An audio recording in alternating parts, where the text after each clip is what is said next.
Hey guys, what is going on? So today I wanted to talk about bulking and if it is necessary. I've heard a lot of people talk about bulking being dead or lean is law. And while I don't personally agree with those 100%, I think there is some validity in the idea that bulking is a little overrated, or you should try to stay leaner for a longer period of the year. So I will discuss kind of what I personally do, but more so just what the spectrum is in terms of when it may or may not be beneficial. So I think the way that I like to think about bulking is how beneficial would a calorie surplus be to the individual, and how detrimental would the fat gain be to that individual. So that is going to vary wildly from person to person, but I'll talk about some examples of when a larger calorie deficit would be beneficial versus other times where it wouldn't be. So the first example of when it would make the most sense to bulk and when I would consider it to be a must would be if you are starting out in your fitness journey, you don't have a ton of muscle on your frame, and you can't consume very many calories. So in this instance, let's say just a random number, you can eat at a untrained level 2,000 calories a day, and that's your maintenance level, where if you were to increase your calories by about 500, that would be a 25% increase in your calories. That would be a very significant bump, and that would allow you to eat more protein, that would allow you to eat more fats if potentially your hormonal profile isn't optimal, or if you just want better brain function. Eating a little bit more fats, it could allow you to be more loose with your diet. And probably most importantly, the increase in carbohydrates that you could be eating would allow you to get more out of your training, and that would be very beneficial for muscle growth. So I think for an untrained individual, a larger calorie surplus is probably a must. And I would say you're probably wasting your time if you're not bulking in that scenario. Now, it doesn't have to be 500, but I just want to illustrate an example like that, where it would be very beneficial for your progress and you would make faster progress if you were to bulk at this level. Now, go on the other end of the extreme and let's talk about an individual who has much more mass on them. They can eat a lot more calories. They're more advanced. In this scenario, would it make sense to be in a 500 calorie deficit, or 500 calorie surplus? Well, in this example, the person may be able to eat 3,500, 4,000 calories a day at maintenance. Now, obviously, those are higher examples, but that may be a larger trained individual. And that person is already going to have a ton of calories to work with. They're going to have way more carbohydrates that they eat on a daily basis. They're probably going to be eating very high levels of protein. Even if it's not 1 gram per pound, they're probably going to be consuming, 200 plus grams of protein either way. That person is going to get a lot of the anabolic effects just by eating maintenance calories. They're going to be eating, again, a lot of protein, a lot of carbs. They're probably even overdoing it with fat when we talk about, the brain function, when we talk about our hormones. We're probably maxing out our nutritional intake at that level. So to add additional calories on top of that, especially when we factor in that the amount of muscle that you can gain when you're advanced is lower, well, that person's going to benefit far less from a total amount of muscle growth that they could get from that additional calorie surplus. So if you were to look at somebody like me, I probably fit the bill more so for that latter person. I'm about 245 pounds right now, been training for over a decade, have a good amount of muscle mass on me. I'm not gaining a ton of muscle any given year, and therefore a 500 calorie surplus probably is not necessary, and in that sense, it may be detrimental. Now, in terms of the detriments of that extra calorie surplus that we would have, for the first person, they would be gaining a significant amount of muscle mass. That person would be able to allocate a lot of those extra resources to actually building muscle. They could eat in a 500 calorie surplus for weeks, months on end, and probably gain pretty minimal fat. So the amount of fat accrual that person would have would not really be problematic. And then they could go on a cut probably after a year or so, and there wouldn't be a ton of fat to lose. Now, it depends, obviously, how much muscle you gain in like your first year or so. And I'm not saying you have to go on a whole year-long bulk, But that person would have far less fat to lose. Whereas the other person, they're not really gaining much of any muscle. So if they were to go 52 weeks out of the year and be in a 500 calorie surplus, they would gain probably 50 pounds of fat, maybe 2 pounds of muscle. That is very detrimental for their long-term success, in my opinion, because they would have to cut down for potentially, depending on how many pounds you can lose during your cut. Let's say you could lose 2 pounds a week. That would be 25 weeks spent cutting. That's probably not very optimal in the pursuit of muscle gain. And again, the extra benefits that you'd be getting at that more advanced level, probably not worth the extra fat gain. So in that scenario, that person probably has significant detriments just in terms of accumulating that fat. The next thing we can look at is our insulin sensitivity. So insulin sensitivity goes up as we have more muscle mass. So we are effectively able to use our body as a sink for glucose, and that means that we can benefit a lot more from having more carbohydrates. And so for that reason, the advanced athlete can actually utilize far more of those carbohydrates for an anabolic effect. And when I say anabolic, I mean it in the sense of building muscle. And so that insulin spike that we would be able to get and that insulin sensitivity that we could maintain by still obviously eating a lot of carbohydrates, but having that big sink for that glucose, it can help kind of mitigate that negative effect of having those extra calories. So that actually is a point more towards why you may want to bulk in that scenario. However, insulin sensitivity also goes down and we get more insulin resistant as we gain body fat. And in that example of the guy that I just gave who's more advanced, that guy's going to become increasingly insulin resistant as he gains body fat throughout that bulk. And so even though he has more muscle mass to work with, as that bulk goes on, that extra insulin sensitivity that you may have from that muscle mass is just going to diminish more and more. And then you're going to be at a point where you're probably not in a very anabolic environment for putting on muscle pretty shortly into the bulk. And so that's kind of a negative there.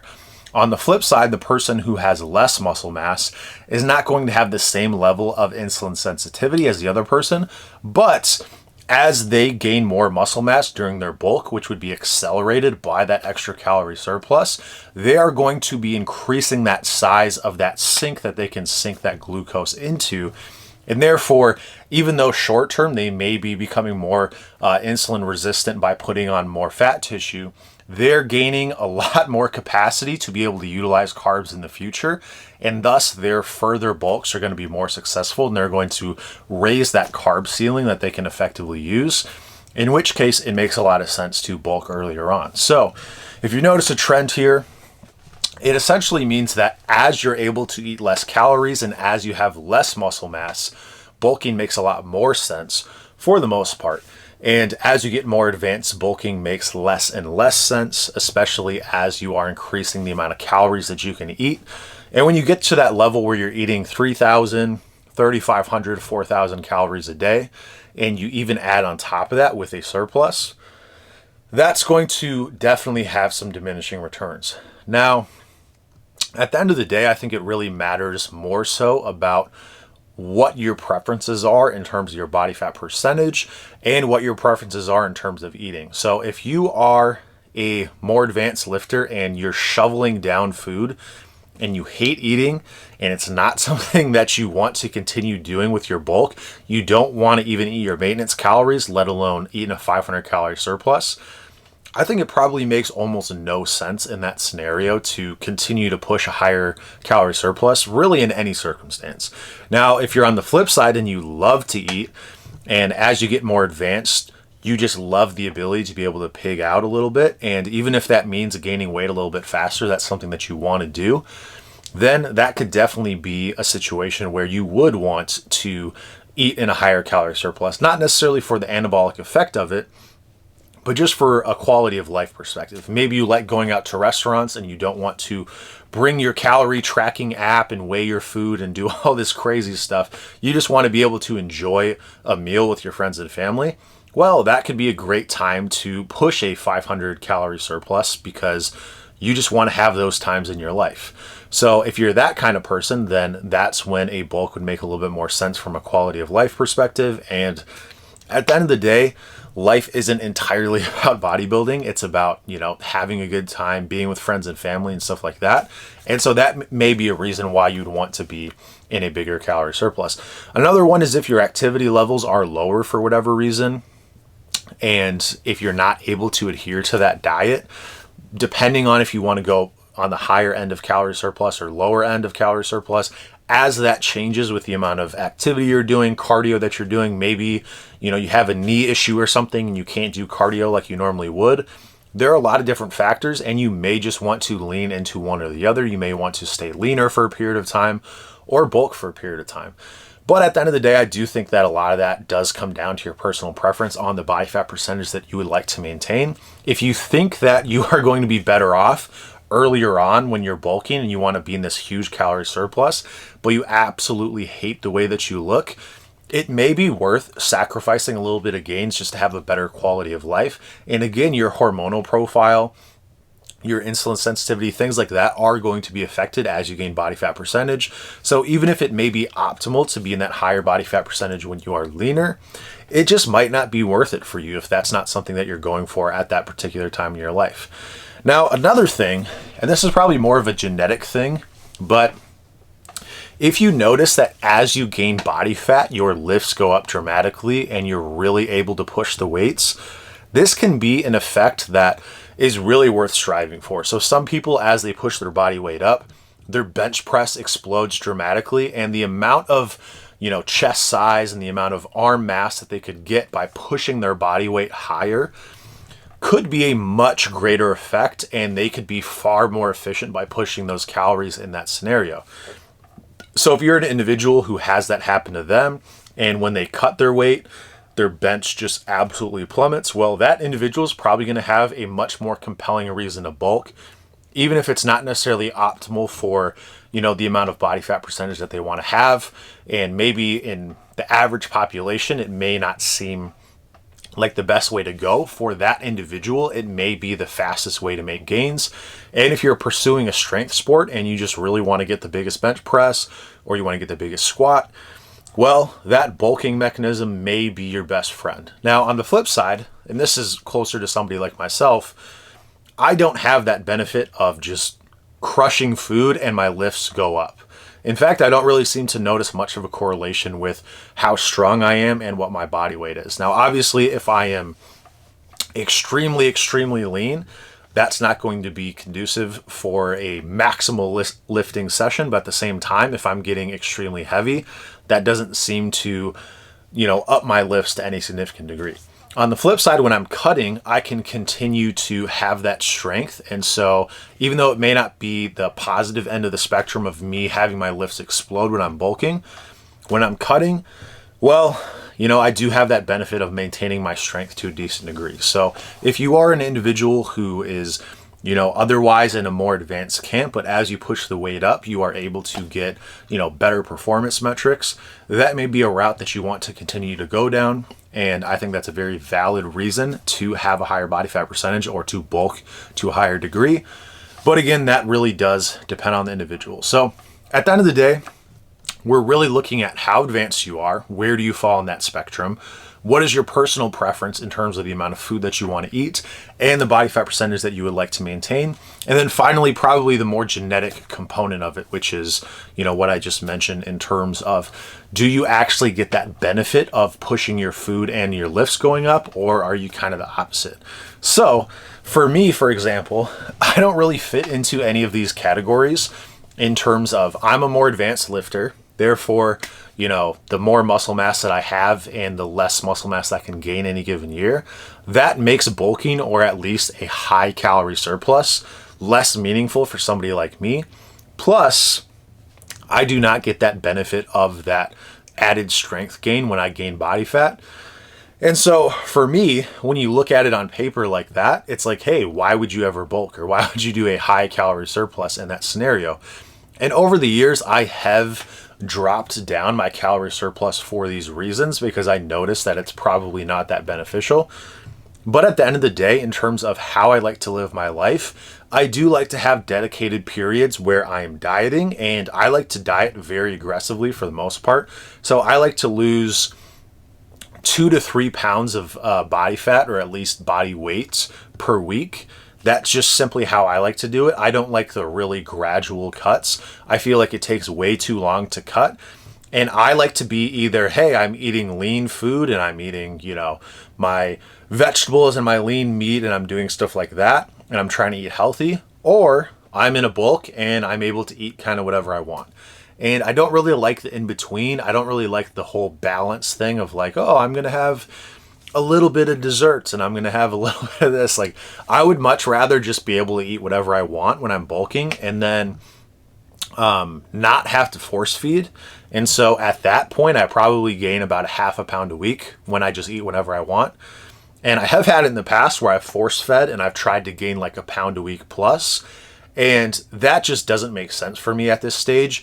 But at the same time, I don't think like a 50 or 100 calorie surplus makes sense either, because I feel like that just means that I may be not able to eat everything that I want, or on a day-to-day basis, I may not be able to, get to that level. And then also that allows me, when I'm trying to hit that 500 plus calorie surplus, that means that I really can't do any cardio, or I'm just not trying to get a lot of steps in because I want to gain weight faster. Whereas now, the way that I am, where I'm gaining maybe 1/2 pound a week, it allows me to do cardio occasionally. It allows me to not worry about my step count.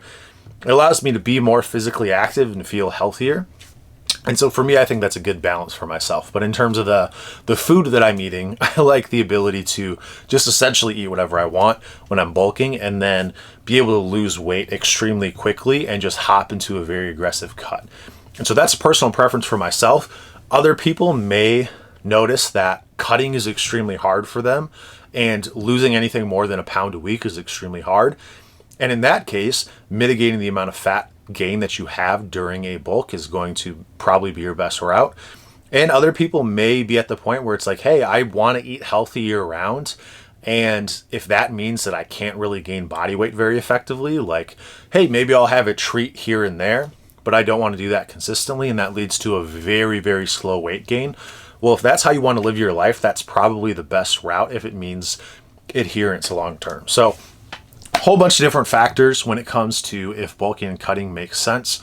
But the whole idea that bulking makes no sense whatsoever, or you should never bulk, or you should only eat in like a 50 calorie surplus, or whatever people are saying nowadays, I just don't think that is a blanket statement that applies to everybody. And I think there's a tremendous amount of nuance to it. And that's just kind of my opinion on that, and the scenarios that make sense in my opinion. So just keeping that in mind in terms of when it would be appropriate to have certain calorie surpluses. But again, at the end of the day, personal preference, genetics, quality of life, things like that absolutely do matter. And I think those are things that are being overlooked in this conversation.